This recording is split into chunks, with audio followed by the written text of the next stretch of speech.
we're looking forward to learning from you. We are looking forward to sharing with you also what we are doing, and in a peer review effort also get your contribution to the new trend in our work, which is about going for measuring social inclusiveness and developing, if needed, a new methodology to assess impact of social inclusion policies. I think that something has to be changed. The global economic and financial crisis in 2008-2009 and its negative impacts made people around the world recognize the importance of social policy and of the environment. The post-2015 development agenda is expected to guide global efforts to realize this commitment. And this provides a unique opportunity to strengthen the social dimension of sustainable development.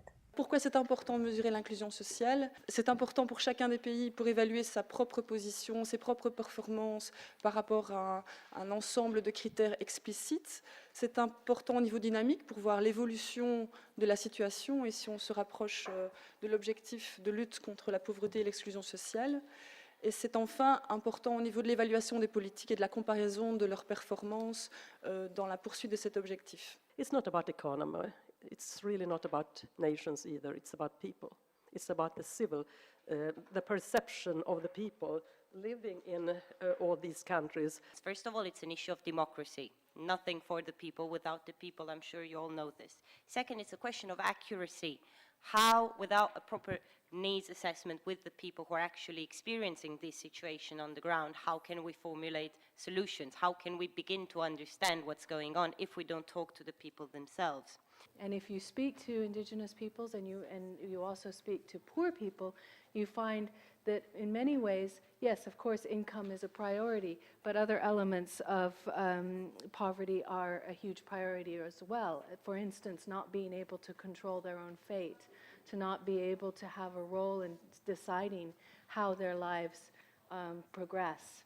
So we have identified groups of excluded populations, and they form a very big percentage of the population. That is why we have started to take interest in issues of social inclusion. How do we empower them so that they can also have a voice in the development debates, so that they can also go ahead and try and create some kind of meaningful livelihood for themselves? And I believe this is what the workshop is all about.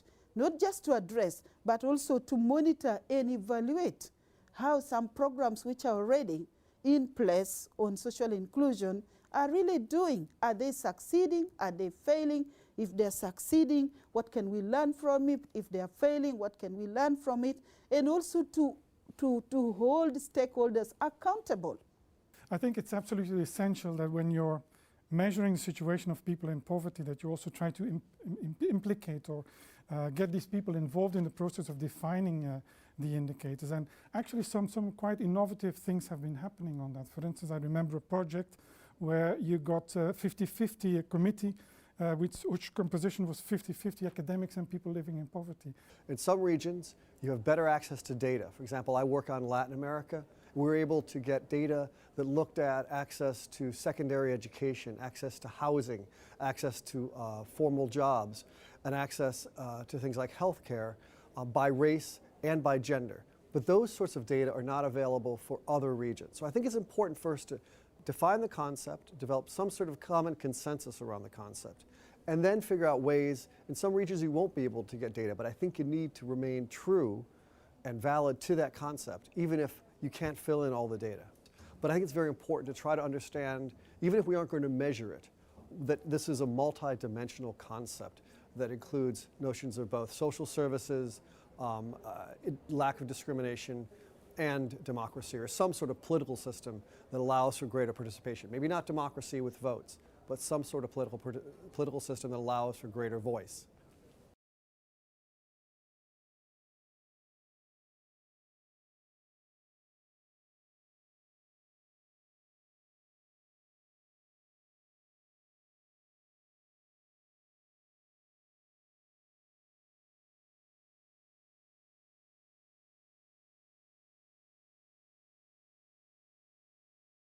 So clearly at local level, data must never exist in a vacuum.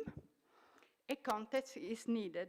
And so because the definition and the measurement in the local context are always likely to preempt or to accompany policy formulation and practical intervention. If we want to have inclusive societies, it's very important that evaluations that we use to evaluate programs and policies are also inclusive. And for me, inclusive evaluation means that it enables people who belong to all kinds of social groups, including the most vulnerable ones, to contribute to the discourse and share their experiences and vision about the program. Le travail sur la méthodologie de la mesure et sur les évaluations des politiques publiques doit absolument être développé. Il s'agit d'un des objectifs du programme MOST de l'UNESCO qui travaille en étroite collaboration avec les autres agences des Nations Unies. Et pour faire face aux conséquences de la crise multidimensionnelle que tous les pays connaissent, il faut absolument aller de l'avant afin d'apporter une réponse et contribuer aux attentes des objectifs du millénaire pour le développement. Notre approche, c'est vraiment de partir de ce que disent et de ce que portent les personnes les plus défavorisées dans les quartiers où on est impliqué. Bien sûr, on a besoin d'indicateurs. On a besoin de savoir combien de gens ne sont pas logés, quel est l'échec scolaire. Enfin, je veux dire, des choses comme ça sont importantes. On a besoin de voir ça dans la durée. Mais vraiment, pour nous, c'est sûr que ça doit être complété par le savoir qu'apportent les gens eux-mêmes.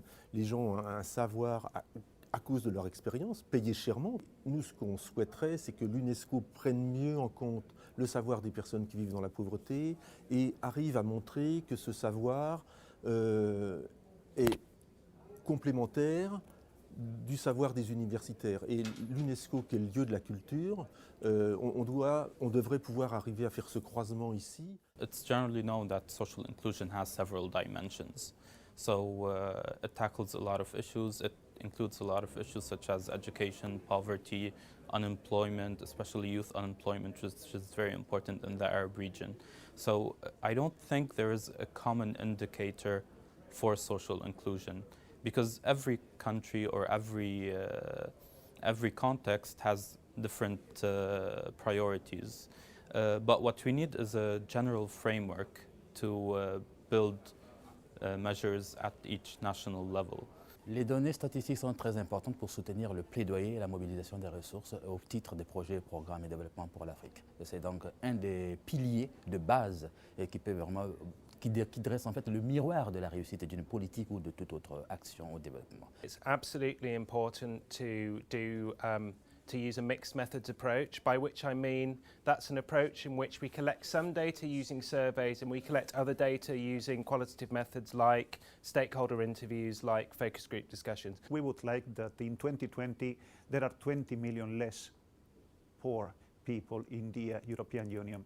And to do this we have chosen several indicators to measure this evolution, and what is very important is that the countries have defined themselves national targets. So Spain, France, Germany, they have described what are the targets, how they are going to bring the poverty population down by an amount that corresponds to the 20 million at the average level. If you're looking at social impacts, you would look at employment, standards on the labor market, you would look at income, you would look at access to services, access to fundamental rights, and public health. So this is what you could call social impacts. The social indicators are getting a lot more visibility, and this is something that can be used by stakeholders at the national level to challenge the people in the government, to tell them, look, we're in this scoreboard and we're actually among the lowest performance, so what can we do about it? Eh bien, effectivement, la crise nous a appris quelque chose de très important, c'est-à-dire que peut-être on est en train de regarder très peu les questions d'inclusion sociale, c'est-à-dire un des facteurs qui est derrière la crise, c'est le fait qu'on est en train de maximiser uniquement la croissance économique. Et parfois, sans faire attention justement au problème d'inclusion sociale, sans faire attention au fait qu'une grande partie de la population était complètement oubliée par ces mécanismes de croissance économique.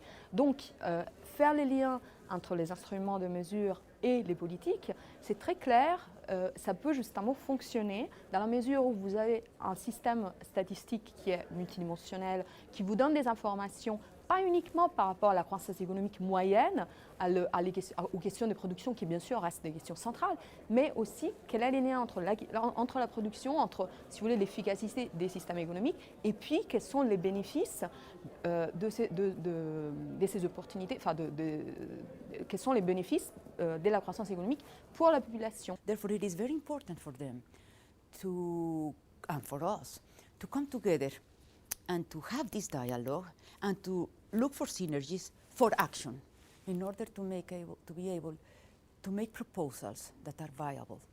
And we are in a threshold.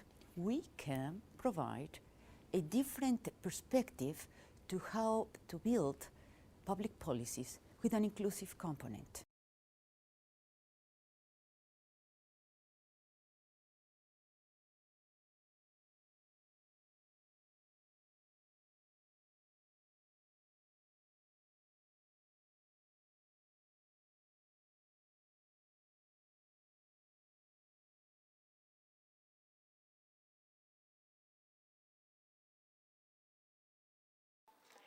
Academic researchers quite often complain that policymakers ignore their work. At the same time, policymakers know that they could be more convincing if their arguments are evidence-based and reflect social reality as reported in academic research, so that both they are different parties, but they have some common aims. I believe that the whole problem of using the potential of research is that we have to find ways to translate the global stock of knowledge that is available into locally relevant knowledge.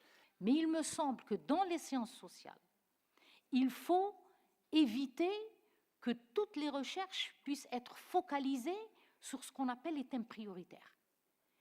Ce qui n'est pas prioritaire aujourd'hui le sera dans 10 ans.